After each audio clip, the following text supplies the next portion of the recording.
Welcome back to another video on the Final Days channel. Today is February 14, 2021. Please feel free to share or reuse any parts of any of my videos.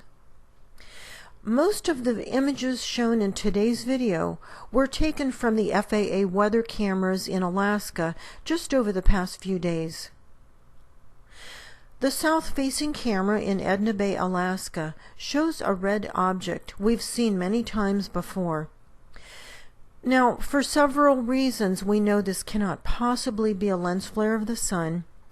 One of the many reasons is that the cratered surface of this object makes its rotation very obvious. And as we've discussed before, our sun only rotates once every 27 Earth days. And this object is rotating much faster than that. Once again, we see the jet that is always present during these multiple daily solar eclipses. In the Holy Bible, Jesus tells us in Luke chapter 21, verse 25, that we will see signs in the sky when the end of the age is near. And as Christians, we are commanded to watch for these signs so that we are aware of the very late hour in which we are living. As always, if we draw a line from the reflection of the jet to the black center of the manufactured light source, the celestial object being hidden always falls upon that line, without exception. We've seen this hundreds of times over the past few years. Because of all the massive sky lenses and refracting objects in place around our Earth, we never really know if these objects are where they appear to be. This footage from Wasilla, Alaska shows one of these many enormous sky lenses in place to bend light and hide objects that would otherwise be viewable. These sky lenses always have a telltale edge rim. A close-up view shows the edge rim, always present on these sky lenses. Once again, we know this cannot possibly be a lens flare of the sun because if you look carefully, you'll notice that the sky lens actually becomes partially illuminated by the light source passing in front of it. This can't happen with a lens flare. It can never become partially illuminated. The manufactured light passes in front of these objects while the real sun is behind it, in order to hide the fact that a solar eclipse is occurring in this part of Alaska at this time. It would be impossible to see such an object behind our real sun 93 million miles away. Here's some older footage of a great view of another one of these sky lenses. Once again, if you'll look carefully, notice the obvious edge rim around the entire circumference of the lens. Because these lenses are in place to bend light, there is no way to really know if what we're seeing here is a refraction, a reflection, or the actual sky lens. There's no way for us to know.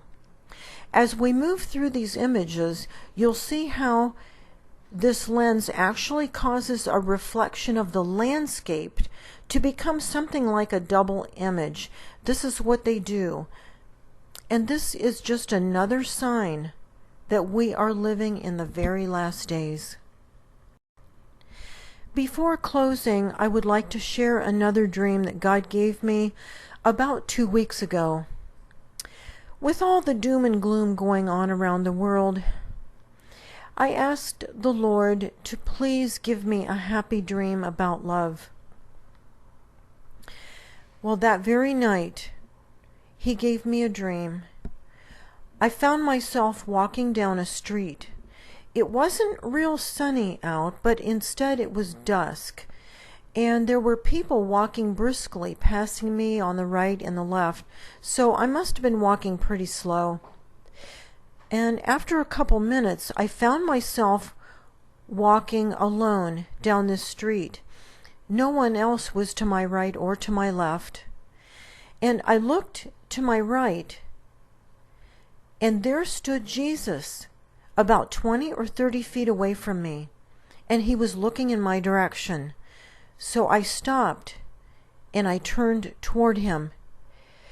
He had a very kind look, and he was smiling.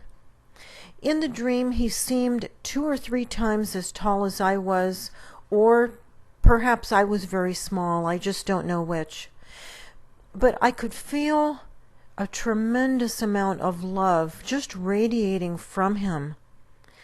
And I said to him, "Jesus, please sing to me a song about love."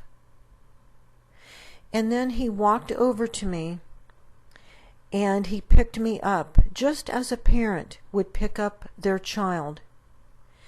I felt so loved unconditionally. And then the dream ended. Jesus loves all of us with an unconditional, everlasting love. He loves you more than anyone else on this earth could ever love you.